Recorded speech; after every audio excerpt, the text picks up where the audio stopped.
তৃতীয় অধ্যায়। পদার্থের গঠন, স্ট্রাকচার অফ ম্যাটার। হাইড্রোজেন পরমাণুর বিভিন্ন শক্তিস্তরে ইলেকট্রনের বিন্যাস। কৌতূহলী মানুষের স্বাভাবিক চিন্তা হল, আমাদের চারপাশের জিনিসগুলো কি দিয়ে তৈরি? আমাদের শরীরই বা কি দিয়ে তৈরি? হ্যাঁ, আমাদের মতো প্রাচীন দার্শনিকেরাও এ নিয়ে বহু চিন্তাভাবনা করেছেন। প্রাচীন গ্রিক দার্শনিকেরা ভাবতেন মাটি, পানি, বায়ু এবং আগুন ইত্যাদি মৌলিক পদার্থ আর অন্য সকল বস্তু এদের মিশ্রণে তৈরি। গ্রিসের দার্শনিক ডেমোক্রিটাস প্রথম বলেছিলেন, প্রত্যেক পদার্থের একক আছে যা অতি ক্ষুদ্র আর অবিভাজ্য। তিনি এর নাম দেন অ্যাটম। কোনো বৈজ্ঞানিক পরীক্ষা দিয়ে এটি প্রমাণ করা সম্ভব হয়নি এবং সে সময়ের সবচেয়ে অ্যারিস্টটল বড় বিজ্ঞানী এর বিরোধিতা করেছিলেন, তাই এটি কোনো গ্রহণযোগ্যতা পায়নি। প্রায় 2500 বছর পর 1803 সালে ব্রিটিশ বিজ্ঞানী জন ডাল্টন বিভিন্ন পরীক্ষায় প্রাপ্ত ফলাফলের উপর ভিত্তি করে ডেমোক্রিটাসের ধারণাপ্রসূত পরমাণু সম্পর্কে একটি মতবাদ দেন। এই মতবাদ অনুসারে প্রতিটি পদার্থ অজস্র ক্ষুদ্র এবং অবিভাজ্য কণার সমন্বয়ে গঠিত। তিনি দার্শনিক ডেমোক্রিটাসের সম্মানে একক ক্ষুদ্র কণার নাম দেন অ্যাটম, যার অর্থ পরমাণু। পরে 36 রসায়ন। প্রমাণিত হয় যে, পরমাণু অবিভাজ্য নয়। এদের ভাঙলে পরমাণুর চেয়ে ক্ষুদ্র কণিকা ইলেকট্রন, প্রোটন, নিউট্রন ইত্যাদি পাওয়া যায়। অর্থাৎ পরমাণু কতকগুলো ক্ষুদ্রতর কণার সমন্বয়ে গঠিত। পরমাণুর গঠন সম্পর্কিত বিভিন্ন মডেল, পরমাণুর সাংগঠনিক কণাসমূহ, পরমাণুর ইলেকট্রন বিন্যাস ইত্যাদি এই অধ্যায়ে আলোচনা করা হবে। এই অধ্যায় পাঠ শেষে আমরা মৌলের ইংরেজি ও ল্যাটিন নাম থেকে তাদের প্রতীক লিখতে পারব। মৌলিক ও স্থায়ী কণিকাগুলোর বৈশিষ্ট্য বর্ণনা করতে পারব। পারমাণবিক সংখ্যা, ভর সংখ্যা, আপেক্ষিক পারমাণবিক ভর ব্যাখ্যা করতে পারব। আপেক্ষিক পারমাণবিক ভর থেকে আপেক্ষিক আণবিক ভর হিসাব করতে পারব। পরমাণুর ইলেকট্রন, প্রোটন ও নিউট্রন সংখ্যা হিসাব করতে পারব। আইসোটোপের ব্যবহার ব্যাখ্যা করতে পারব। পরমাণুর গঠন সম্পর্কে রাদারফোর্ড ও বোর পরমাণু মডেলের বর্ণনা করতে পারব। রাদারফোর্ড ও বোর পরমাণু মডেলের মধ্যে কোনটি বেশি গ্রহণযোগ্য তা ব্যাখ্যা করতে পারব। পরমাণুর বিভিন্ন কক্ষপথে এবং কক্ষপথের বিভিন্ন উপস্তরে পরমাণুর ইলেকট্রনসমূহকে বিন্যাস করতে পারব। পদার্থের গঠন 37। 3.1 মৌলিক ও যৌগিক পদার্থ, এলিমেন্টস এন্ড কম্পাউন্ডস। মৌলিক পদার্থ। সোনা, রূপা বা লোহা ইত্যাদি বিশুদ্ধ পদার্থকে তুমি যতই ভাঙ না কেন সেখানে তাদের ক্ষুদ্রতর কণা ছাড়া আর কিছু পাবে না। যে পদার্থকে ভাঙলে সেই পদার্থ ছাড়া অন্য কোনো পদার্থ পাওয়া যায় না তাকে মৌলিক পদার্থ বা মৌল বলে। এরকম আরও কিছু মৌলের উদাহরণ হল nitrogen, phosphorus, carbon, oxygen, helium, calcium, argon, magnesium, sulphur ইত্যাদি। এ পর্যন্ত 118টি মৌল আবিষ্কৃত হয়েছে। এগুলোর মধ্যে 74টি মৌল প্রকৃতিতে পাওয়া যায়। বাকি মৌলগুলো গবেষণাগারে তৈরি করা হয়েছে। এগুলোকে কৃত্রিম মৌল বলে। তুমি কি জানো মানব শরীরে মোট 26 ধরনের ভিন্ন ভিন্ন মৌল আছে? যৌগিক পদার্থ।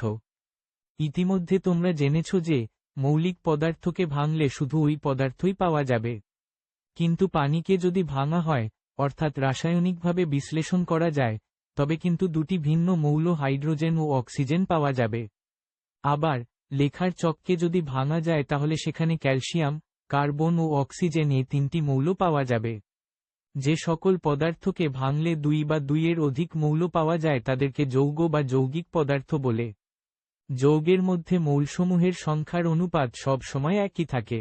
যেমন যেখান থেকেই পানির নমুনা সংগ্রহ করা হোক না কেন রাসায়নিকভাবে বিশ্লেষণ করা হলে সব সময় 2 ভাগ হাইড্রোজেন এবং 1 ভাগ অক্সিজেন পাওয়া যাবে, অর্থাৎ পানিতে হাইড্রোজেন ও অক্সিজেনের পরমাণুর সংখ্যার অনুপাত 2:1। যৌগের ধর্ম কিন্তু মৌলসমূহের ধর্ম থেকে সম্পূর্ণ আলাদা। যেমন সাধারণ তাপমাত্রায় হাইড্রোজেন ও অক্সিজেন গ্যাসীয়, কিন্তু এদের থেকে উৎপন্ন যৌগ পানি সাধারণ তাপমাত্রায় তরল। 3.2 পরমাণু ও অণু, অ্যাটমস এন্ড মলিকিউলস। পরমাণু হল মৌলিক পদার্থের ক্ষুদ্রতম কণা যার মধ্যে মৌলের গুণাগুণ বর্তমান থাকে। যেমন নাইট্রোজেনের পরমাণুতে নাইট্রোজেনের ধর্ম বিদ্যমান আর অক্সিজেনের পরমাণুতে অক্সিজেনের ধর্ম বিদ্যমান থাকে। দুই বা দুইয়ের অধিক সংখ্যক পরমাণু পরস্পরের সাথে রাসায়নিক বন্ধনের মাধ্যমে যুক্ত থাকলে তাকে অণু বলে। রাসায়নিক বন্ধন সম্পর্কে তোমরা পঞ্চম অধ্যায়ে বিস্তারিত জানবে। দুটি অক্সিজেন পরমাণু 0 পরস্পরের সাথে যুক্ত হয়ে অক্সিজেন অণু 0 গঠিত হয়। আবার একটি কার্বন পরমাণু দুটি। 38 রসায়ন। অক্সিজেন পরমাণুর 0 সাথে যুক্ত হয়ে একটি কার্বন ডাই অক্সাইড অণু গঠিত হয়। একই মৌলের একাধিক পরমাণু পরস্পরের সাথে যুক্ত হলে তাকে মৌলের অণু বলে। যেমন -0 ভিন্ন ভিন্ন মৌলের পরমাণু পরস্পর যুক্ত হলে তাকে যৌগের অণু বলে। যেমন CO 3.3 মৌলের প্রতীক সিম্বলস অফ এলিমেন্টস। কোনো মৌলের ইংরেজি বা ল্যাটিন নামের সংক্ষিপ্ত রূপকে প্রতীক বলে। প্রত্যেকটি মৌলকে সংক্ষেপে প্রকাশ করতে তাদের আলাদা আলাদা প্রতীক ব্যবহার করা হয়। মৌলের প্রতীক লিখতে কিছু নিয়ম অনুসরণ করতে হয়। টেবিল 3.01 মৌলের নামকরণ। মৌল ইংরেজি নাম, প্রতীক hydrogen hydrogen, H oxygen oxygen, 0 nitrogen, N প্রথমত মৌলের ইংরেজি নামের প্রথম অক্ষর দিয়ে প্রতীক লেখা হয় এবং তা ইংরেজি বর্ণমালার বড় হাতের অক্ষর দিয়ে প্রকাশ করা হয়। নাইট্রোজেন যেমন হাইড্রোজেন হাইড্রোজেন এর প্রতীক H, কার্বন কার্বন এর প্রতীক C, অক্সিজেনের প্রতীক 0 ইত্যাদি। বি যদি দুই বা দুইয়ের অধিক মৌলের ইংরেজি নামের প্রথম অক্ষর একই হয় তবে একটি মৌলকে নামের প্রথম অক্ষর ইংরেজি বর্ণমালার বড় হাতের দিয়ে প্রকাশ করা হয়। অন্যগুলোর ক্ষেত্রে প্রতীকটি 2 অক্ষরে লেখা হয়। নামের প্রথম অক্ষরটি ইংরেজি বর্ণমালার বড় হাতের অক্ষর এবং নামের অন্য একটি অক্ষর ছোট হাতের অক্ষর দিয়ে লেখা হয়। যেমন টেবিল 3.02 মৌলের নামকরণ প্রথম অক্ষর 1।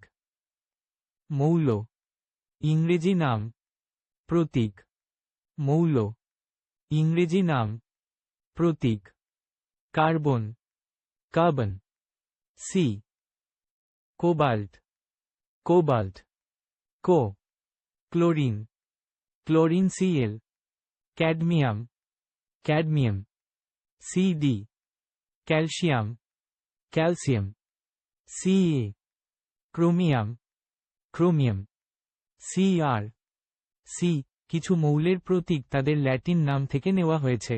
যেমন টেবিল 3.03 মৌলের নামকরণ ল্যাটিন নাম।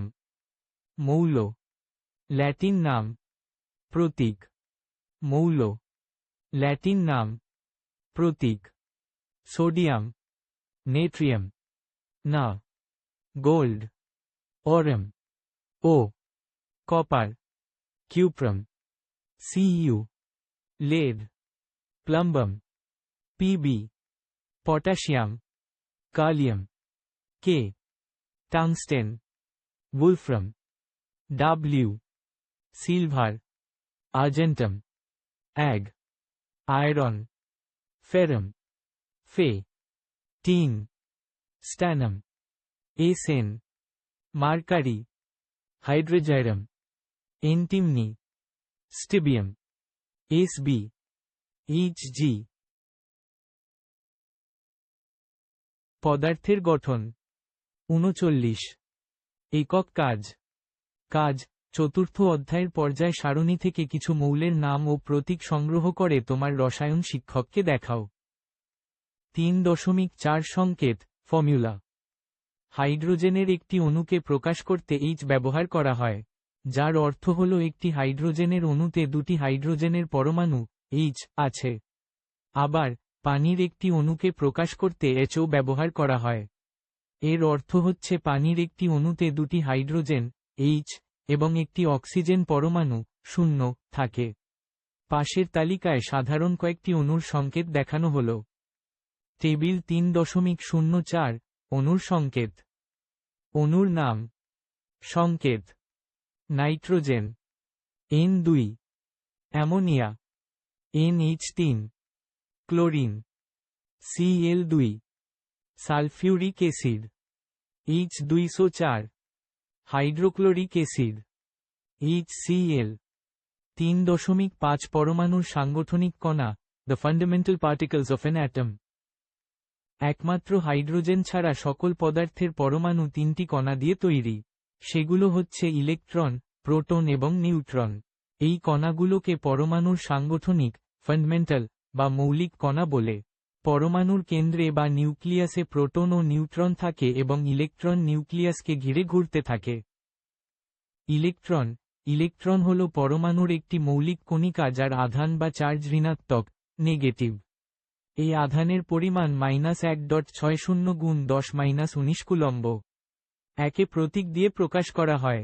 একটি ইলেকট্রনের ভর 9.11 গুণ 10⁻28 গ্রাম। ইলেকট্রনের আপেক্ষিক আধান -1 ধরা হয় এবং এর ভর প্রোটন ও নিউট্রনের ভরের তুলনায় 1840 গুণ কম। তাই এর আপেক্ষিক ভরকে 0 ধরা হয়।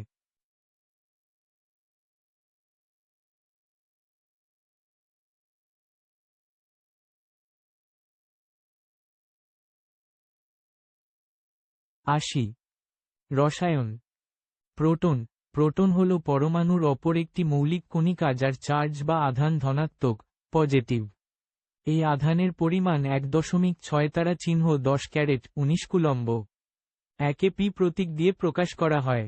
একটি প্রোটনের ভর 1.67 তারা চিহ্ন 10 ক্যারেট 24 তারা চিহ্ন জি। প্রোটনের আপেক্ষিক আধান +1 এবং আপেক্ষিক ভর 1 ধরা হয়। নিউট্রন হল পরমাণুর আরেকটি মৌলিক কণিকা যার কোনো আধান বা চার্জ নেই। হাইড্রোজেন ছাড়া সকল মৌলের পরমাণুতেই নিউট্রন রয়েছে। একে এন প্রতীক দিয়ে প্রকাশ করা হয়। এর ভর প্রোটনের ভরের চেয়ে সামান্য বেশি। নিউট্রনের আপেক্ষিক আধান আর আপেক্ষিক ভর 1 ধরা হয়। পরমাণুর সাংগঠনিক বা মৌলিক কণাসমূহের বৈশিষ্ট্যমূলক ধর্মাবলী নিচের তালিকায় উপস্থাপন করা হল। টেবিল 3.05 মৌলিক কণিকা। মৌলিক কণিকার নাম, প্রতীক, প্রকৃত আধান বা চার্জ, প্রকৃত ভর, আপেক্ষিক আধান, আপেক্ষিক ভর। ইলেকট্রন ই 1.6 তারা চিহ্ন 10 ক্যারেট 19 কুলম্ব। 9.11 তারা চিহ্ন 10 ক্যারেট 28 -1 0। প্রোটন পি 1.6 তারা চিহ্ন 10 ক্যারেট 19 কুলম্ব। 1.673 তারা চিহ্ন 10 ক্যারেট 24 তারা চিহ্ন জি।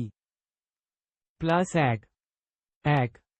নিউট্রন এন 0 1.675 তারা চিহ্ন 10 ক্যারেট 24 তারা চিহ্ন জি। 0 1 3.5.1 পারমাণবিক সংখ্যা, অ্যাটমিক নাম্বার।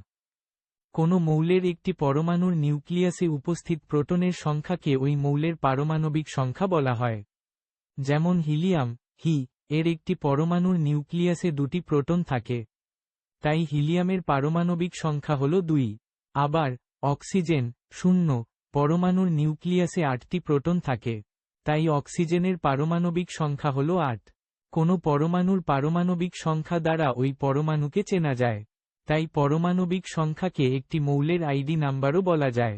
পারমাণবিক সংখ্যা 1 হলে ওই পরমাণুটি হাইড্রোজেন, পারমাণবিক সংখ্যা 2 হলে ওই পরমাণুটি হিলিয়াম, পারমাণবিক সংখ্যা 7 হলে ওই পরমাণুটি ফ্লোরিন। অর্থাৎ পারমাণবিক সংখ্যাই কোনো পরমাণুর আসল পরিচয়। প্রোটন সংখ্যা বা পারমাণবিক সংখ্যাকে জেড দিয়ে প্রকাশ করা হয়।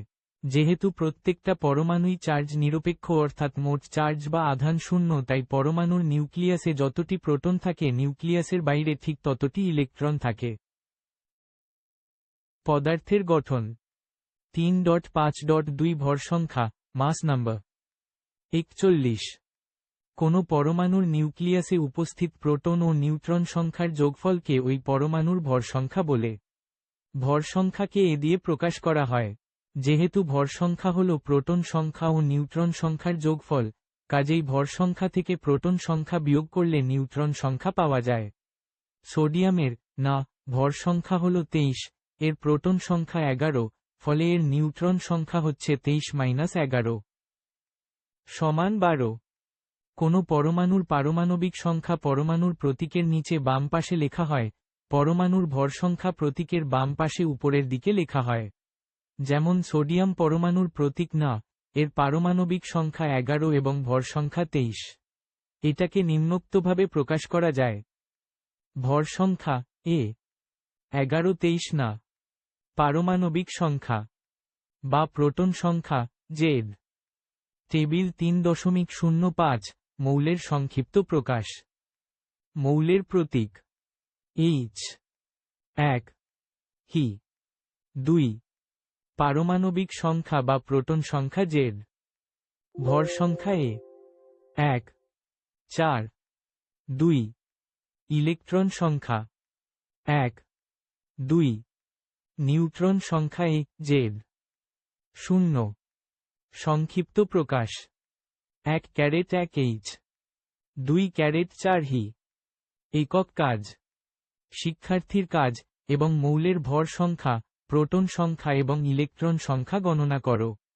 3 ক্যারেট 7 লি 4 ক্যারেট 9 বি। 42। রসায়ন 3.6 পরমাণুর মডেল, অ্যাটমিক মডেল। 3.6.1 রাদারফোর্ডের পরমাণু মডেল। 1911 খ্রিস্টাব্দে বিজ্ঞানী রাদারফোর্ড পরমাণুর গঠন সম্পর্কে একটি মডেল প্রদান করেন। এই মডেল অনুসারে প্রত্যেকটি পরমাণুর একটি কেন্দ্র আছে। এই কেন্দ্রের নাম নিউক্লিয়াস। নিউক্লিয়াসের ভেতরে প্রোটন ও নিউট্রন এবং নিউক্লিয়াসের বাইরে ইলেকট্রন অবস্থান করে। যেহেতু আপেক্ষিকভাবে ইলেকট্রনের ভর শূন্য ধরা হয়, কাজেই নিউক্লিয়াসের ভেতরে অবস্থিত প্রোটন এবং নিউট্রনের ভরই পরমাণুর ভর হিসেবে বিবেচনা করা হয়। নিউক্লিয়াস অত্যন্ত ক্ষুদ্র এবং নিউক্লিয়াসের বাইরে ও পরমাণুর ভেতরে বেশিরভাগ জায়গায় ফাঁকা। সৌরজগতে সূর্যকে কেন্দ্র করে বিভিন্ন কক্ষপথে যেমন গ্রহগুলো ঘুরে, তেমনি নিউক্লিয়াসকে কেন্দ্র করে বিভিন্ন কক্ষপথে ইলেকট্রনগুলো ঘুরছে।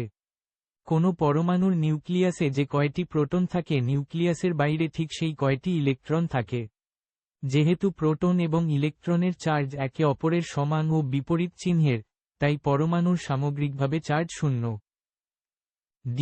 ধনাত্মক চার্জবাহী নিউক্লিয়াসের প্রতি ঋণাত্মক চার্জবাহী ইলেকট্রন এক ধরনের আকর্ষণ বল অনুভব করে। এই আকর্ষণ বল কেন্দ্রমুখী এবং এই কেন্দ্রমুখী বলের কারণে পৃথিবী যেরকম সূর্যের চারদিকে ঘুরে, ইলেকট্রন সেরকম নিউক্লিয়াসের চারদিকে ঘুরে। ইলেকট্রন, নিউক্লিয়াস, কক্ষপথ। রাদারফোর্ডের পরমাণু মডেলকে সৌরজগতের সাথে তুলনা করা হয়েছে বলে এ মডেলটিকে সোলার সিস্টেম মডেল বা সৌর মডেল বলে। আবার এ মডেলের মাধ্যমে বিজ্ঞানী রাদারফোর্ড সর্বপ্রথম নিউক্লিয়াস সম্পর্কে ধারণা দেন বলে এ মডেলটিকে নিউক্লিয়ার মডেলও বলা হয়। চিত্র 3.01 রাদারফোর্ডের পরমাণু মডেল। রাদারফোর্ডের পরমাণু মডেলের সীমাবদ্ধতা। রাদারফোর্ডই সর্বপ্রথম নিউক্লিয়াস এবং ইলেকট্রনের কক্ষপথ সম্বন্ধে ধারণা দেন। তিনিই সর্বপ্রথম একটি গ্রহণযোগ্য পরমাণু মডেল প্রদান করলেও তার পরমাণু মডেলের কিছু সীমাবদ্ধতা ছিল। সেগুলো হল: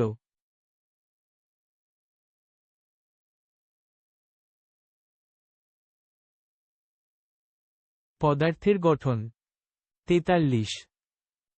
এই মডেল ইলেকট্রনের কক্ষপথের আকার, ব্যাসার্ধ ও আকৃতি সম্বন্ধে কোনো ধারণা দিতে পারেনি। সৌরজগতের সূর্য ও গ্রহগুলোর সামগ্রিকভাবে কোনো আধান বা চার্জ নেই, কিন্তু পরমাণুতে ইলেকট্রন এবং নিউক্লিয়াসের আধান বা চার্জ আছে। কাজেই চার্জহীন সূর্য এবং গ্রহগুলোর সাথে চার্জযুক্ত নিউক্লিয়াস এবং ইলেকট্রনের তুলনা করা সঠিক নয়। একের অধিক ইলেকট্রন বিশিষ্ট পরমাণুতে ইলেকট্রনগুলো কিভাবে নিউক্লিয়াসের চারদিকে পরিভ্রমণ করে তার কোনো ধারণা এ মডেলে দেওয়া হয়নি। ম্যাক্সওয়েলের ইলেকট্রন তত্ত্বানুসারে নিউক্লিয়াসকে কেন্দ্র করে ঘূর্ণনের সময় ক্রমাগত শক্তি হারাতে থাকবে। ফলে ইলেকট্রনের ঘূর্ণন পথ ছোট হতে থাকবে এবং একসময় ইলেকট্রনটি নিউক্লিয়াসে পতিত হবে। অর্থাৎ পরমাণুর অস্তিত্ব বিলুপ্ত হবে। কিন্তু বাস্তবে সেটা ঘটে না, অর্থাৎ ম্যাক্সওয়েলের তত্ত্বানুসারে রাদারফোর্ডের পরমাণু মডেল সঠিক নয়। চিত্র 3.02 ইলেকট্রন শক্তি হারিয়ে নিউক্লিয়াসে পতিত হচ্ছে। 3.6.2 বোর পরমাণু মডেল। রাদারফোর্ডের পরমাণু মডেলের ত্রুটিগুলোকে সংশোধন করে 1913 খ্রিস্টাব্দে বিজ্ঞানী নিলস বোর পরমাণুর একটি মডেল প্রদান করেন। এই মডেলকে বোরের পরমাণু মডেল বলা হয়।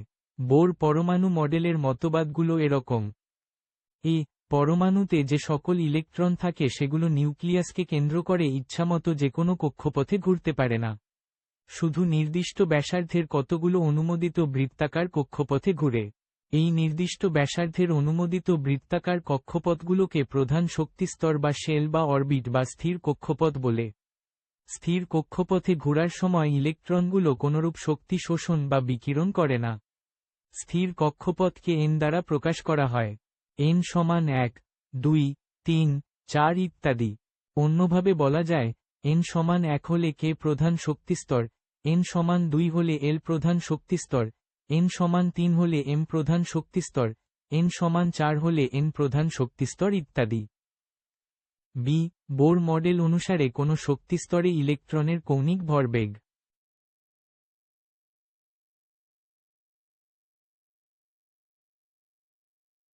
88 রসায়ন। NHMVR সমান 2 পাই। এখানে m হচ্ছে ইলেকট্রনের ভর, 9.11 তারা চিহ্ন 10 ক্যারেট 31 তারা চিহ্ন কিলোগ্রাম। আর হচ্ছে ইলেকট্রন যে কক্ষপথ বা শক্তিস্তরে ঘুরবে তার ব্যাসার্ধ।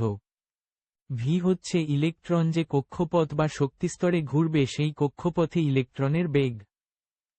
এইচ হচ্ছে প্লাঙ্ক ধ্রুবক, h সমান 6.626 তারা চিহ্ন 10 ক্যারেট 34 তারা চিহ্ন m ক্যারেট 2 তারা চিহ্ন কিলোগ্রাম s। n হচ্ছে প্রধান শক্তিস্তর বা প্রধান কোয়ান্টাম সংখ্যা ইত্যাদি, n সমান 1, 2, 3। এখানে যে শক্তিস্তরের n এর মান কম সেই শক্তিস্তর নিম্ন শক্তিস্তর এবং যে শক্তিস্তরের n এর মান বেশি সেই শক্তিস্তর উচ্চ শক্তিস্তর হিসেবে পরিচিত। n সমান 2। শক্তিস্তর। n সমান 2। n সমান 1। শক্তি নির্গত হচ্ছে। n সমান 1। ধনাত্মক চার্জযুক্ত নিউক্লিয়াস। শক্তি শোষিত হচ্ছে। চিত্র 3.03 বোরের পরমাণু মডেল। কোনো প্রধান শক্তিস্তরে ঘূর্ণনের সময় ইলেকট্রন কোনো শক্তি শোষণ বা বিকিরণ করে না, তবে ইলেকট্রন যখন নিম্ন শক্তিস্তর থেকে উচ্চ শক্তিস্তরে যায় তখন শক্তি শোষণ করে। আবার ইলেকট্রন যখন উচ্চ শক্তিস্তর থেকে নিম্ন শক্তিস্তরে যায় তখন শক্তি বিকিরণ হয়। এই শোষিত বা বিকিরিত শক্তির পরিমাণ hchV সমান ল্যাম্বডা। এখানে হচ্ছে আলোর বেগ, 3 তারা চিহ্ন 10 ক্যারেট 8 তারা চিহ্ন m তারা চিহ্ন s ক্যারেট 1। ভি হচ্ছে শোষিত বা বিকিরিত শক্তির কম্পাঙ্ক, একক s এর ঘাত 1 বা hg। এ হচ্ছে শোষিত বা বিকিরিত শক্তির তরঙ্গ দৈর্ঘ্য, একক m। ইলেকট্রন উচ্চ শক্তিস্তর থেকে নিম্ন শক্তিস্তরে যাবার সময় যে আলো বিকিরণ করে তাকে প্রিজমের মধ্য দিয়ে পাস করালে পারমাণবিক বর্ণালীর অ্যাটমিক স্পেকট্রা সৃষ্টি হয়। পদার্থের গঠন। 45 বোরের পরমাণু মডেলের সাফল্য। রাদারফোর্ডের পরমাণু মডেল অনুসারে সৌরজগতে সূর্যকে কেন্দ্র করে গ্রহ উপগ্রহগুলো যেমন ঘুরছে, পরমাণুতে ইলেকট্রনগুলোও তেমন নিউক্লিয়াসকে কেন্দ্র করে ঘুরছে। এখানে ইলেকট্রনের শক্তিস্তরের আকার সম্পর্কে কোনো কথা বলা হয়নি, কিন্তু বোরের পারমাণবিক মডেলে পরমাণুর শক্তিস্তরের আকার বৃত্তাকার বলা হয়েছে। রাদারফোর্ডের পরমাণু মডেলে পরমাণু শক্তি শোষণ করলে বা শক্তি বিকিরণ করলে পরমাণুর গঠনে কী ধরনের পরিবর্তন ঘটে সে কথা বলা হয়নি, কিন্তু বোর পরমাণু মডেলে বলা হয়েছে পরমাণু শক্তি শোষণ করলে ইলেকট্রন নিম্ন শক্তিস্তর থেকে উচ্চ শক্তিস্তরে ওঠে। আবার পরমাণু শক্তি বিকিরণ করলে ইলেকট্রন উচ্চ শক্তিস্তর থেকে নিম্ন শক্তিস্তরে নেমে আসে। রাদারফোর্ডের পরমাণু মডেল অনুসারে কোনো মৌলের পারমাণবিক বর্ণালী ব্যাখ্যা করা যায় না, কিন্তু বোরের পরমাণু মডেল অনুসারে এক ইলেকট্রন বিশিষ্ট পরমাণু, হাইড্রোজেন H এর বর্ণালী ব্যাখ্যা করা যায়। বোরের পরমাণু মডেলের সীমাবদ্ধতা। বোর মডেলেরও কিছু সীমাবদ্ধতা বা ত্রুটি লক্ষ্য করা যায়। সেগুলো হচ্ছে: বোর মডেলের সাহায্যে এক ইলেকট্রন বিশিষ্ট পরমাণুর পারমাণবিক বর্ণালী ব্যাখ্যা করা যায় সত্যি, কিন্তু একাধিক ইলেকট্রন বিশিষ্ট পরমাণুর পারমাণবিক বর্ণালী ব্যাখ্যা করা যায় না। বোরের পারমাণবিক মডেল অনুসারে এক শক্তিস্তর থেকে ইলেকট্রন অন্য শক্তিস্তরে গমন করলে পারমাণবিক বর্ণালীতে একটিমাত্র রেখা পাবার কথা। কিন্তু শক্তিশালী যন্ত্র দিয়ে পরীক্ষা করলে দেখা যায় প্রতিটি রেখা অনেকগুলো ক্ষুদ্র ক্ষুদ্র রেখার সমষ্টি। প্রতিটি রেখা কেন অনেকগুলো ক্ষুদ্র ক্ষুদ্র রেখার সমষ্টি হয় বোর মতবাদ অনুসারে তার ব্যাখ্যা দেওয়া যায় না। সি বোরের পরমাণুর মডেল অনুসারে পরমাণুতে শুধু বৃত্তাকার কক্ষপথ বিদ্যমান। কিন্তু পরে প্রমাণিত হয়েছে পরমাণুতে ইলেকট্রন শুধু বৃত্তাকার কক্ষপথেই নয় উপবৃত্তাকার কক্ষপথেও ঘুরে। 3.7 পরমাণুর শক্তিস্তরে ইলেকট্রন বিন্যাস। Orbital electronic configuration of atoms. বোরের মডেলে যে শক্তিস্তরের কথা বলা হয়েছে তাকে প্রধান শক্তিস্তর বলা হয়। প্রতিটি প্রধান শক্তিস্তরের সর্বোচ্চ ইলেকট্রন ধারণ ক্ষমতা 2n বর্গ, যেখানে n সমান 1, 2, 3, 4 ইত্যাদি। অতএব এই সূত্রানুসারে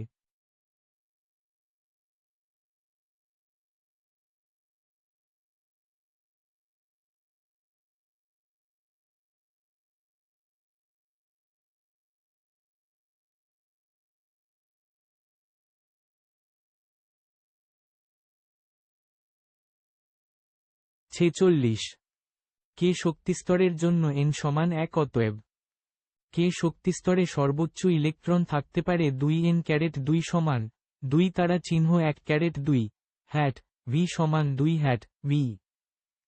এল শক্তিস্তরের জন্য n সমান 2। অতএব এল শক্তিস্তরে সর্বোচ্চ ইলেকট্রন থাকতে পারে 2n2 সমান 2 তারা চিহ্ন 2 হ্যাট v সমান 8 হ্যাট v। এম শক্তিস্তরের জন্য n সমান 3। অতএব এম শক্তিস্তরে সর্বোচ্চ ইলেকট্রন থাকতে পারে 2n2 সমান 2 তারা চিহ্ন 3 হ্যাট v সমান 18 হ্যাট v। এন শক্তিস্তরের জন্য n সমান 4। অতএব রসায়ন n শক্তিস্তরে সর্বোচ্চ ইলেকট্রন থাকতে পারে 2n2 সমান 2 তারা চিহ্ন 4 হ্যাট v সমান 32 hat v।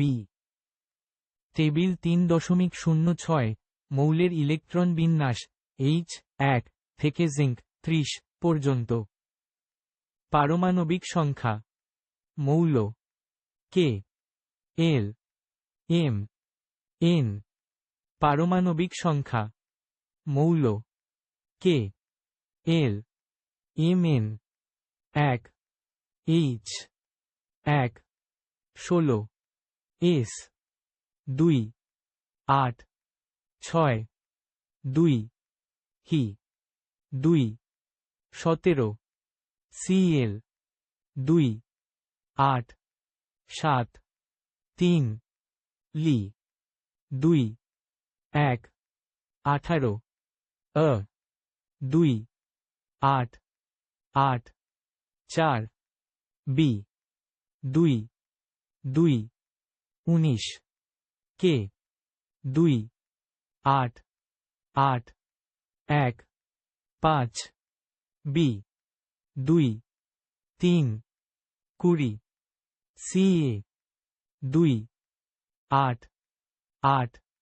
2 6 C 2 4 21 SC 2 8 9 2 7 N 2 5 22 T 2 8 10 2 8 0 2 6 23 V 2 8 11 2 9 F 2 7 24 CR 2 8 13 1 10 নে 2 8 25 এমএন 2 8 13 2 11 না 2 8 1 26 ফে 2 8 14 2 12 এমজি 2 8 2 27 কো 2 8 15 2 13 আল 2 8 3 28 নি 2 8 16 2 14 সি 2 8 4 29 সিইউ 2 8 18 1 15 পি 2 8 5 30 জিঙ্ক 2 8 18 2 হাইড্রোজেনের H পারমাণবিক সংখ্যা 1 ফলে এর ইলেকট্রন সংখ্যাও 1 তাই একটি ইলেকট্রন প্রথম শক্তিস্তর কেতে প্রবেশ করবে। পদার্থের গঠন 47 হিলিয়ামের হি পারমাণবিক সংখ্যা 2 অতএব এর ইলেকট্রন সংখ্যাও 2 এবং এই ইলেকট্রন দুটি প্রথম শক্তিস্তর কেতে প্রবেশ করবে। লিথিয়ামের লি পারমাণবিক সংখ্যা ও অতএব এর ইলেকট্রন সংখ্যা ও এবং ইলেকট্রন তিনটির প্রথম দুইটি শক্তিস্তর কেতে প্রবেশ করবে। যেহেতু কে প্রধান শক্তিস্তরে দুটির বেশি ইলেকট্রন থাকতে পারে না তাই এর তৃতীয় ইলেকট্রনটি দ্বিতীয় শক্তিস্তর এতে প্রবেশ করবে। অনুরূপভাবে সোডিয়ামের না পারমাণবিক সংখ্যা 11 তাই এর ইলেকট্রন সংখ্যাও 11 এই ইলেকট্রনগুলো দুইটি কে শক্তিস্তরে 4টি এল প্রধান শক্তিস্তরে এবং বাকি একটি ইলেকট্রন এম শক্তিস্তরে প্রবেশ করবে। 3.06 নং তালিকায় উপস্থাপিত ইলেকট্রন বিন্যাস ভালোভাবে খেয়াল করলে দেখতে পাবে হাইড্রোজেন H থেকে আর্গন পর্যন্ত ইলেকট্রন বিন্যাস উপরে যে নিয়ম বর্ণনা করা হয়েছে সেই নিয়ম অনুসারে হয়েছে, কিন্তু নিয়মটির ব্যতিক্রম লক্ষ্য করা যায় পটাশিয়াম কে থেকে পরবর্তী মৌলগুলোতে। আমরা জানি তৃতীয় শক্তিস্তর এম এর সর্বোচ্চ ইলেকট্রন ধারণ ক্ষমতা 14টি, কিন্তু পটাশিয়ামের 19তম ইলেকট্রন এবং ক্যালসিয়ামের Ca 19তম ও 20তম ইলেকট্রন তৃতীয় শক্তিস্তর এম কে অপূর্ণ রেখে চতুর্থ এন শক্তিস্তরে প্রবেশ করেছে। স্ক্যান্ডিয়ামের Sc ক্ষেত্রে 19তম ও 20তম ইলেকট্রন দুটি চতুর্থ শক্তিস্তরে যাবার পর 21তম ইলেকট্রনটি আবার তৃতীয় শক্তিস্তরে প্রবেশ করেছে। পারমাণবিক সংখ্যা 19 থেকে পরবর্তী মৌলগুলোতে আগে চতুর্থ প্রধান শক্তিস্তর এন এ দুটি ইলেকট্রন প্রবেশ করার পর ইলেকট্রন তৃতীয় প্রধান শক্তিস্তর এম এ প্রবেশ করে। এরপরও সিআর এর ইলেকট্রন বিন্যাসে বিশেষ ব্যতিক্রম লক্ষ্য করা যাচ্ছে। এই বিষয়টি বোঝার জন্য আমাদের উপশক্তিস্তরের ধারণা থাকতে হবে। 3.7.1 উপশক্তিস্তরের ধারণা। আমরা দেখেছি প্রতিটি প্রধান শক্তিস্তরকে এন দিয়ে চিহ্নিত করা হয়। এই শক্তিস্তরগুলো আবার কতগুলো উপশক্তিস্তরে বিভক্ত থাকে এবং এই উপশক্তিস্তরকে দ্বারা চিহ্নিত করা হয়। এর মান হয় 0 থেকে n-1 পর্যন্ত হয়। উপশক্তিস্তরগুলোকে অরবিটাল বলা হয়। এই উপশক্তিস্তর বা অরবিটালগুলোকে এস, পি, ডি, এফ ইত্যাদি নামে আখ্যায়িত করা হয়। বিভিন্ন উপশক্তিস্তরের জন্য সম্ভাব্য এর মান নিচে দেখানো হলো।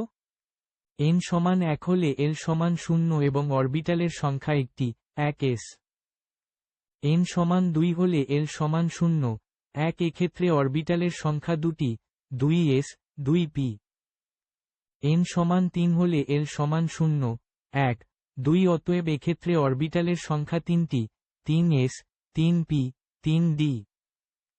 n সমান 4 হলে l সমান 0 1 2 3 অর্থাৎ এক্ষেত্রে অরবিটালের সংখ্যা 4টি 4s 4p 4d 4f। n সমান 5 হলে l সমান 0 1 2 3 4 অর্থাৎ এখানে অরবিটাল থাকার কথা 5টি কিন্তু 4s 4p 4d 4f। 48 রসায়ন। এই প্রথম 4টি অরবিটালেই সবগুলো ইলেকট্রনের বিন্যাস করা সম্ভব বলে পরবর্তী অরবিটালের আর প্রয়োজন হয় না। n সমান 6 7 এবং 4 এর ক্ষেত্রেও এ নিয়মে ইলেকট্রন বিন্যাস ঘটে। প্রতিটি প্রধান শক্তিস্তরে বর্তমান উপশক্তি শক্তিস্তরের সংখ্যা হল 2l+1, আবার প্রতিটি উপশক্তিস্তরের ইলেকট্রন ধারণ ক্ষমতা 2টি। সুতরাং প্রতিটি শক্তিস্তরে ইলেকট্রন সংখ্যা হচ্ছে 2l+1। আমরা এর মাঝে জেনে গেছি প্রতিটি পূর্ণ শক্তিস্তরে ইলেকট্রনের সংখ্যা হচ্ছে 2n বর্গ। এবার তোমরা দেখবে সবগুলো অরবিটালের ইলেকট্রনের সংখ্যা যোগ করে আমরা 2n বর্গ সংখ্যক ইলেকট্রন পাই কি না নিচের তালিকায় সেটি দেখানো হলো। টেবিল 3.07 শক্তিস্তরে ইলেকট্রন বিন্যাস n সমান 1 থেকে 4 পর্যন্ত। শক্তিস্তর n। শক্তিস্তর অনুযায়ী উপশক্তিস্তর 1 এর মান 1 অনুযায়ী অরবিটালের নাম, অরবিটালের প্রতীক। অরবিটালে মোট ইলেকট্রন সংখ্যা 2, 2l+1। শক্তিস্তরে মোট ইলেকট্রন সংখ্যা 2n বর্গ। 1 0 s 25 2 1 s 2 2 0 2 p 2 p 6 0 2 + 6 = 8 1 3 1 5 35 2 2.6.10 p 3 p 6 = 18 2 d 3 d 10 0 s 4 s 2 1 p 4 p 6 2 + 6 + 10 3 2 d 4 d 10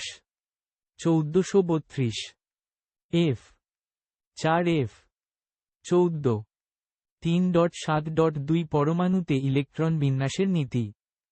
পরমাণুতে ইলেকট্রন বিন্যাসের 3টি নীতি আছে। এগুলো হল 1 পাউলির বর্জন নীতি, 2 আউফবাউ নীতি এবং 3 হুনসের সূত্র। এই নীতিগুলোর আলোচনা তোমরা উচ্চ মাধ্যমিক শ্রেণীর রসায়ন বইয়ে পাবে। এখানে এই নীতিগুলোর মূল ধারণা নিয়ে পরমাণুর ইলেকট্রন বিন্যাস সংক্ষেপে আলোচনা করা হল। পরমাণুতে ইলেকট্রন প্রথমে সর্বনিম্ন শক্তির অরবিটালে প্রবেশ করে এবং পরে ক্রমান্বয়ে উচ্চ শক্তির অরবিটালে প্রবেশ করে। অর্থাৎ যে অরবিটালের শক্তি কম সেই অরবিটালে ইলেকট্রন আগে প্রবেশ করবে এবং যে অরবিটালের শক্তি বেশি সেই অরবিটালে ইলেকট্রন পরে প্রবেশ করবে। অরবিটালের মধ্যে কোনোটির শক্তি কম আর কোনোটির শক্তি বেশি তা অরবিটাল দুটির প্রধান শক্তিস্তরের মান n এবং উপশক্তিস্তরের মান 1 এর যোগফলের উপর নির্ভর করে। যে অরবিটালের n+1 এর মান কম সেই অরবিটালের শক্তি কম এবং সেই অরবিটালেই ইলেকট্রন আগে প্রবেশ করবে। অপরদিকে n+1 এর মান যে অরবিটালের বেশি তার শক্তিও বেশি এবং সেই অরবিটালেই ইলেকট্রন পরে প্রবেশ করবে। পদার্থের গঠন 49 3d অরবিটালের জন্য n সমান 3 এবং 12 অতএব n+1 এর মান 325 আবার 4s অরবিটালের জন্য n সমান 4l সমান 0 অতএব n+1 এর মান 4 + 0 সমান 4। কাজেই 3d অরবিটালের চেয়ে 4s অরবিটাল কম শক্তিসম্পন্ন। তাই ইলেকট্রন প্রথমে 4s অরবিটালে এবং পরে 3d অরবিটালে প্রবেশ করবে। আবার দুটি অরবিটালের n+1 এর মান যদি সমান হয় তাহলে যে অরবিটালটিতে n এর মান কম সেই অরবিটালের শক্তি কম হবে এবং সেই অরবিটালে ইলেকট্রন আগে প্রবেশ করবে। যেমন -3d ও 4p এর n+1 এর মান যথাক্রমে 3 + 2 = 5 এবং 4 1 5 কিন্তু যেহেতু 3d অরবিটালে n এর মান কম, তাই এই অরবিটালের শক্তি কম এবং এই অরবিটালে ইলেকট্রন আগে প্রবেশ করবে। অপরদিকে 4p অরবিটালে n এর মান বেশি হওয়ায় এর শক্তি 3d এর চেয়ে বেশি। তাই এই অরবিটালে ইলেকট্রন পরে প্রবেশ করবে। এই হিসাব অনুযায়ী পরমাণুর অরবিটালের ক্রমবর্ধমান শক্তি হবে এরকম: 1s এর থেকে কম 2s এর থেকে কম 2p এর থেকে কম 3s এর থেকে কম 3p এর থেকে কম 4s এর থেকে কম 3d এর থেকে কম 4p এর থেকে কম 5s এর থেকে কম 4d এর থেকে কম 5p এর থেকে কম 6s এর থেকে কম 4f এর থেকে কম 5d এর থেকে কম 6p এর থেকে কম 7s এর থেকে কম 5f এর থেকে কম 6d এর থেকে কম 7p এর থেকে কম 8s। উপস্তরগুলোর শক্তির ক্রমগুলো মনে রাখার জন্য 3.04 নং চিত্রে উত্থাপিত ছকটির সাহায্য নেওয়া যায়।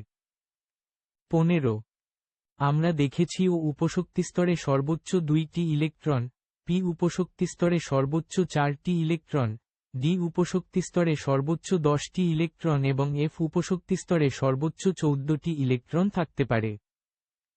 25 2p 35 3p 3D 45, AP 40, 55, SP 4F 65, GP 5F 275, 7P 6D 85। এই নীতি অনুসারে আমরা নিম্নের মৌলগুলোর ইলেকট্রন বিন্যাস বিশ্লেষণ করতে পারব।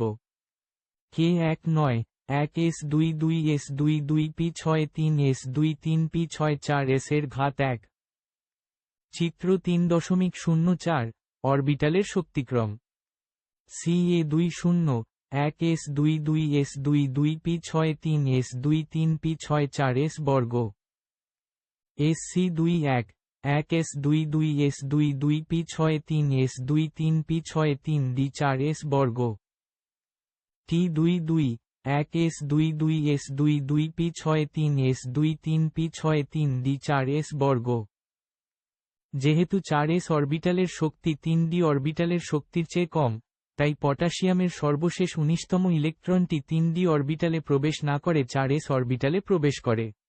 আবার, স্ক্যান্ডিয়ামের ক্ষেত্রে ফর্মা নং -7, রসায়ন নবম -10ম শ্রেণী।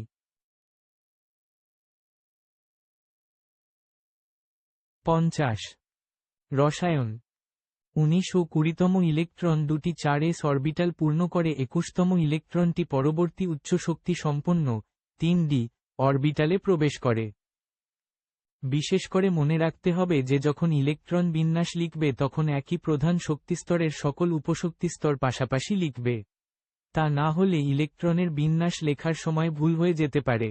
যেমন ফে 26 এর জন্য ফে 26 ডান দিকে পয়েন্ট করা তীর।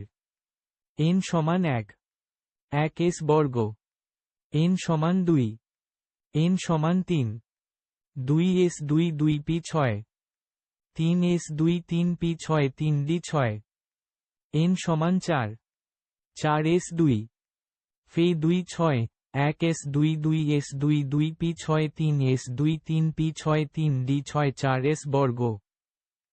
যদিও এক্ষেত্রে 4s অরবিটালে ইলেকট্রন 3d অরবিটালের আগে প্রবেশ করে। 3.7.3 ইলেকট্রন বিন্যাসের সাধারণ নিয়মের কিছু ব্যতিক্রম।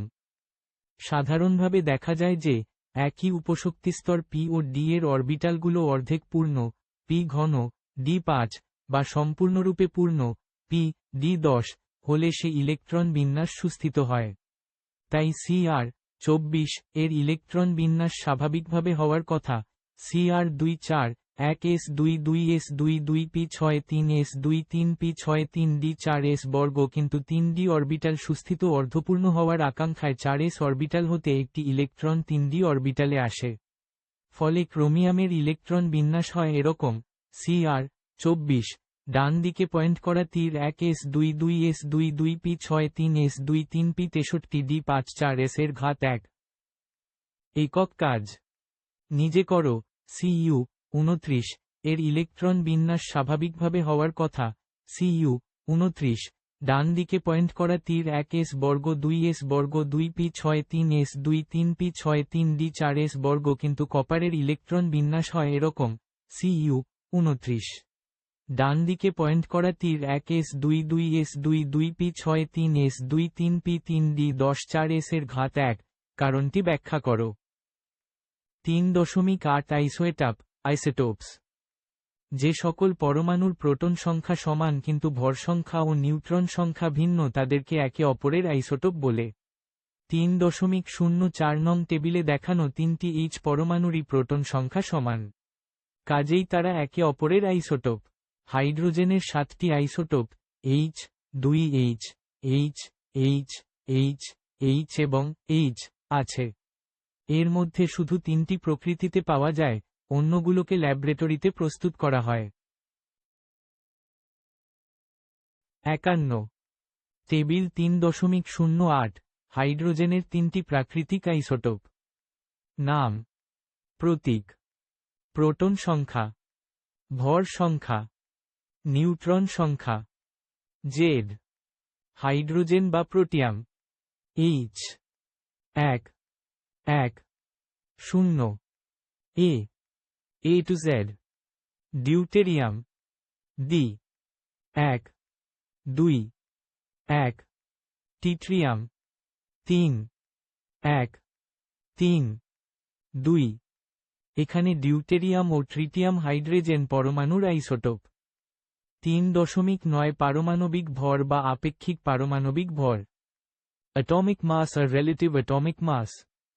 আমরা আগেই জেনেছি যে কোনো মৌলের পরমাণুর ভর সংখ্যা হল পরমাণুর নিউক্লিয়াসে উপস্থিত প্রোটন ও নিউট্রন সংখ্যার যোগফল। তাহলে ভর সংখ্যা নিশ্চয়ই হবে একটি পূর্ণ সংখ্যা। কিন্তু তুমি যদি কপারের পারমাণবিক ভর দেখো তাহলে দেখবে সেটি হচ্ছে 63.5 আর ক্লোরিনের পারমাণবিক ভর হল 35.5। এটা কিভাবে সম্ভব? আসলে এটি হল আপেক্ষিক পারমাণবিক ভর। সেটি কি বা তার দরকারই বা কি? নিচে এই প্রশ্নগুলোর উত্তর আলোচনা করা হল। ফ্লোরিনের একটি পরমাণুর ভর হল 3.16 গুণ 10-23 গ্রাম। অ্যালুমিনিয়ামের একটি পরমাণুর ভর 4.482 গুণ 10-23 গ্রাম। কার্যক্ষেত্রে এত কম ভর ব্যবহার করা অনেক সমস্যা। সেজন্য একটি কার্বন 12 আইসোটোপের ভরের প্লাস অংশকে একক হিসেবে ধরে তার সাপেক্ষে পরমাণুর ভর মাপা হয়। 12 কার্বন 12 আইসোটোপের পারমাণবিক ভরের অংশ হচ্ছে 1.66 গুণ 10-24 গ্রাম 12। কাজেই কোনো মৌলের আপেক্ষিক পারমাণবিক ভর হচ্ছে মৌলের একটি পরমাণুর ভর। একটি কার্বন 12 আইসোটোপের পারমাণবিক ভরের এক অংশ 12। পদার্থের গঠন 53। এখানে উল্লেখ্য, পর্যায় সারণীতেও ক্লোরিনের গড় আপেক্ষিক পারমাণবিক ভর 35.5 লেখা আছে। পর্যায় সারণীতে যে পারমাণবিক ভর লেখা আছে তা মূলত গড় আপেক্ষিক পারমাণবিক ভর। মৌলের গড় আপেক্ষিক ভর নির্ণয়ের প্রয়োগ। মৌলের গড় আপেক্ষিক পরমাণু ভর থেকে আইসোটোপের শতকরা পরিমাণ নির্ণয়।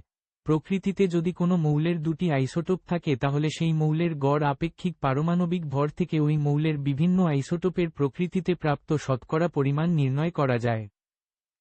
উদাহরণ: প্রকৃতিতে কপারের দুটি আইসোটোপ আছে, Cu এবং Cu। কপারের গড় পারমাণবিক আপেক্ষিক ভর 63.5। ধরা যাক, প্রকৃতিতে প্রাপ্ত Cu এর শতকরা পরিমাণ X শতকরা চিহ্ন এবং প্রকৃতিতে প্রাপ্ত Cu এর শতকরা পরিমাণ 100X শতকরা চিহ্ন। এখানে কপারের গড় আপেক্ষিক পরমাণবিক ভর সমান X 63 প্লাস 100X, X 65 সমান 63.5 100 বা X সমান 75% প্রকৃতিতে প্রাপ্ত Cu এর শতকরা পরিমাণ সমান 75% এবং প্রকৃতিতে প্রাপ্ত Cu এর শতকরা পরিমাণ 100-75 শতকরা চিহ্ন সমান 25%। 3.9.2 আপেক্ষিক পারমাণবিক ভর থেকে আপেক্ষিক আণবিক ভর নির্ণয়। কোনো মৌলিক বা যৌগিক পদার্থের অণুতে যে পরমাণুগুলো থাকে তাদের আপেক্ষিক পারমাণবিক ভর নিজ নিজ পরমাণু সংখ্যা দিয়ে গুণ করে যোগ করলে প্রাপ্ত যোগফলই হল ওই অণুর আপেক্ষিক আণবিক ভর।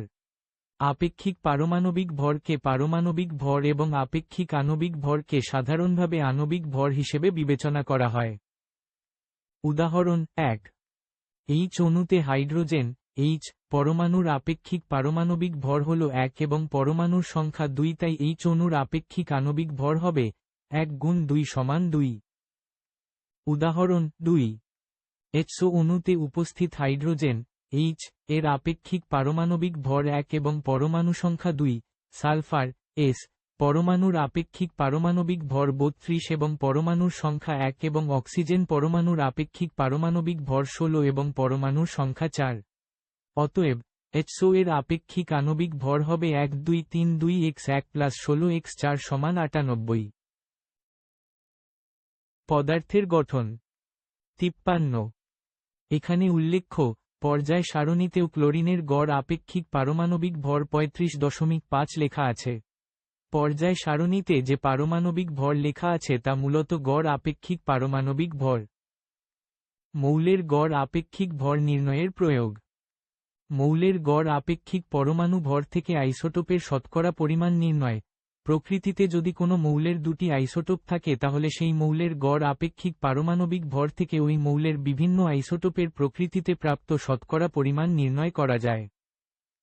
উদাহরণ: প্রকৃতিতে কপারের দুটি আইসোটোপ আছে, Cu এবং Cu। কপারের গড় পারমাণবিক আপেক্ষিক ভর 63.5। ধরা যাক, প্রকৃতিতে প্রাপ্ত Cu এর শতকরা পরিমাণ x শতকরা চিহ্ন এবং প্রকৃতিতে প্রাপ্ত Cu এর শতকরা পরিমাণ 100x শতকরা চিহ্ন। এখানে কপারের গড় আপেক্ষিক পরমাণবিক ভর সমান x 63 প্লাস 100x x 65 সমান 63.5 বা x সমান 75% প্রকৃতিতে প্রাপ্ত Cu এর শতকরা পরিমাণ সমান 75% এবং প্রকৃতিতে প্রাপ্ত Cu এর শতকরা পরিমাণ 100-75 শতকরা চিহ্ন সমান 25%। 3.9.2 আপেক্ষিক পারমাণবিক ভর থেকে আপেক্ষিক আণবিক ভর নির্ণয়। কোনো মৌলিক বা যৌগিক পদার্থের অণুতে যে পরমাণুগুলো থাকে তাদের আপেক্ষিক পারমাণবিক ভর নিজ নিজ পরমাণু সংখ্যা দিয়ে গুণ করে যোগ করলে প্রাপ্ত যোগফলই হল ওই অণুর আপেক্ষিক আণবিক ভর। আপেক্ষিক পারমাণবিক ভরকে পারমাণবিক ভর এবং আপেক্ষিক আণবিক ভরকে সাধারণভাবে আণবিক ভর হিসেবে বিবেচনা করা হয়। উদাহরণ 1। H অণুতে হাইড্রোজেন H পরমাণুর আপেক্ষিক পারমাণবিক ভর হল 1 এবং পরমাণুর সংখ্যা 2, তাই H অণুর আপেক্ষিক আণবিক ভর হবে 1 গুণ 2 সমান 2। উদাহরণ 2।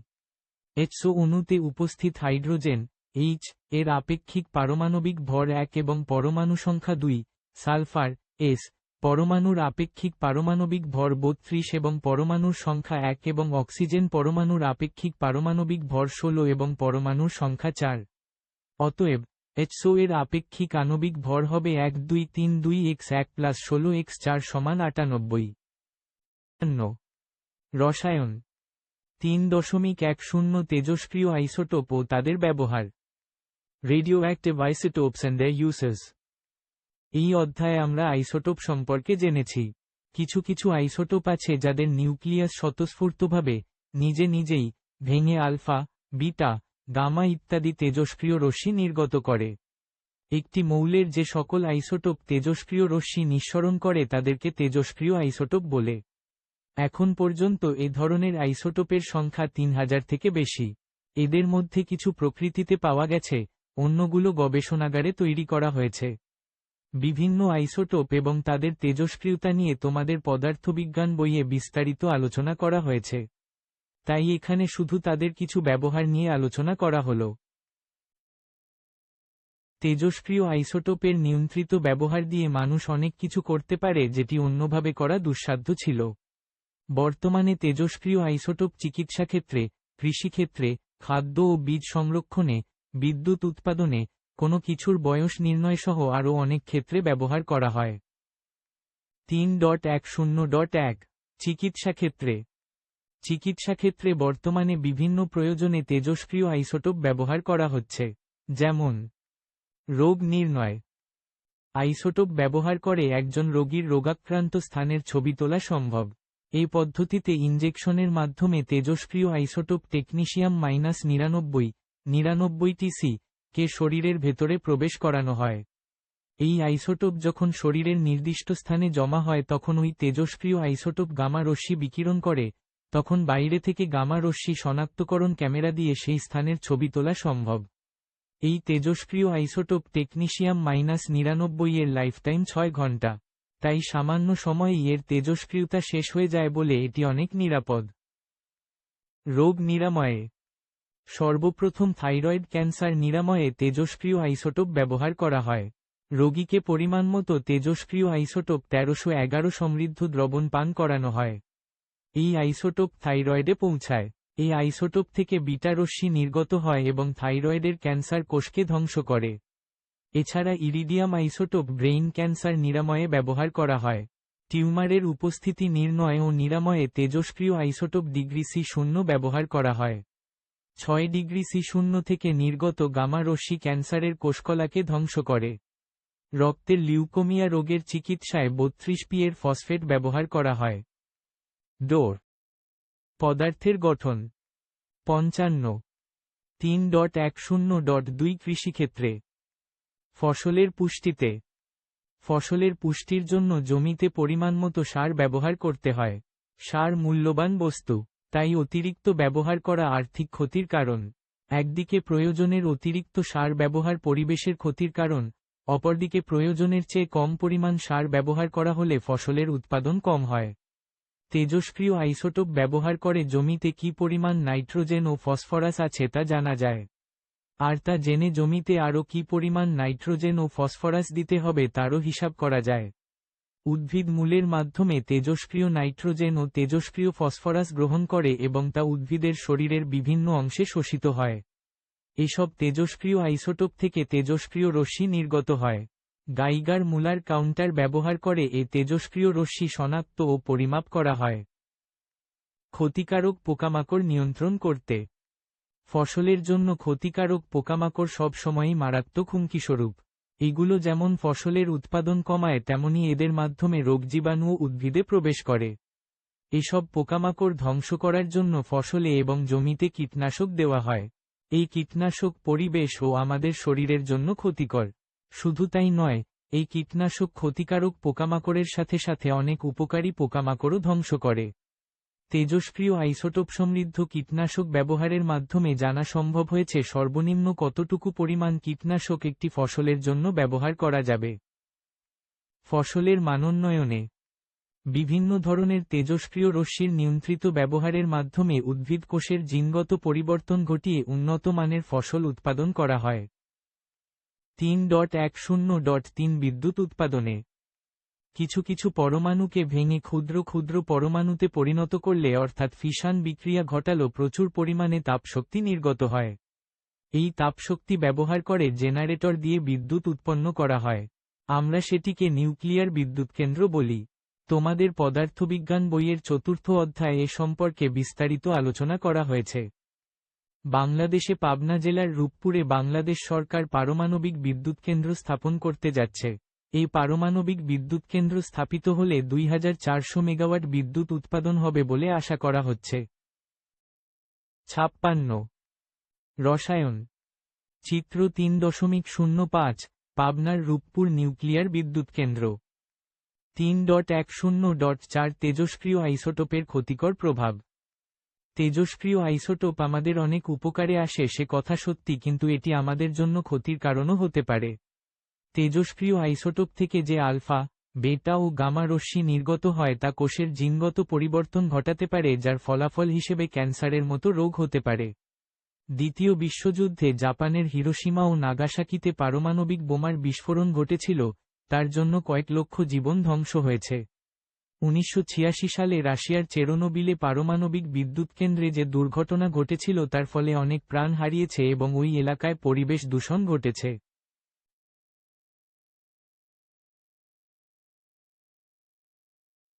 পদার্থের গঠন।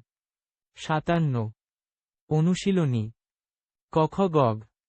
বহুনির্বাচনী প্রশ্ন। 1. জেড একটি মৌল যার প্রোটন সংখ্যা 111 এবং ভর সংখ্যা 252। নিচের কোনটি দ্বারা পরমাণুটিকে প্রকাশ করা যায়? ক 1112, খ গ 2527, ঘ 2. এক্স মৌলটির আপেক্ষিক পারমাণবিক ভর কত? এখানে এক্স প্রতীকী অর্থে প্রচলিত কোনো মৌলের প্রতীক নয়। ক 148, খ 150, গ 152, ঘ 153। Isotope 146x, 154x। পর্যাপ্ততার শতকরা পরিমাণ 25, 75। 3. একটি মৌলের একটি পরমাণুর প্রকৃত ভর যদি 4.48210-23 গ্রাম হয়, তবে এর আপেক্ষিক পারমাণবিক ভর হবে ক 25, খ 40, গ 29, ঘ 27। 27 আল সংকেতটিতে মৌলের -13, আই প্রোটন সংখ্যা 13, ই ভর সংখ্যা 27, ই ইলেকট্রন সংখ্যা 10। নিচের কোনটি সঠিক? ক আইইউই, খ ইইউই, গ আইইউই, ঘ আইইউই। 58 রসায়ন। 5. পটাশিয়ামের পারমাণবিক সংখ্যা কত? ক 15, খ 17, গ 19, ঘ 21। 6 এন শেলে কয়টি উপশক্তিস্তর থাকে? ক 1, খ 2, গ 3, ঘ 4। 7 এসসি এর পারমাণবিক সংখ্যা 21। এসসি এর সঠিক ইলেকট্রন বিন্যাস কোনটি? ক 1 s22 s22 p6 3 s23 p6 4 s এর ঘাত 1। খ 1 s22 s22 p6 3 s23 p6 4 s বর্গ। গ 1 s22 s22 p6 3 s23 p6 3 d 4 s বর্গ। ঘ 1 s22 s22 p6 3 s23 p6। সৃজনশীল প্রশ্ন। 1 একটি মৌলের পরমাণুর মডেল আঁকার জন্য বলা হলে নবম শ্রেণীর ছাত্র ফরিদ নিচের চিত্রটি অঙ্কন করল। ক পারমাণবিক সংখ্যা কাকে বলে? খ 64 x এবং 64 y পরমাণু দুটির 29 নিউক্লিয়ন সংখ্যা সমান কিন্তু নিউট্রন সংখ্যা ভিন্ন ব্যাখ্যা করো। গ ফরিদের আঁকা চিত্রটি যে পরমাণু মডেলের সীমাবদ্ধতা নির্দেশ করে সেই পরমাণু মডেলটি বর্ণনা করো। ঘ অঙ্কিত চিত্র অনুসারে পরমাণু কেন স্থায়ী হবে না তা আলোচনা করো। ইলেকট্রন।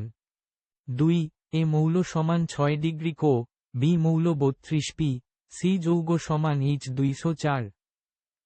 ক প্রতীক কাকে বলে? খ পরমাণুতে কখন বর্ণালীর সৃষ্টি হয়? ব্যাখ্যা করো। গ সি যৌগের আপেক্ষিক আণবিক ভর বের করো। ঘ এ এবং বি এর আইসোটোপগুলো আমাদের জীবনে গুরুত্বপূর্ণ ভূমিকা রাখে, ব্যাখ্যা করো।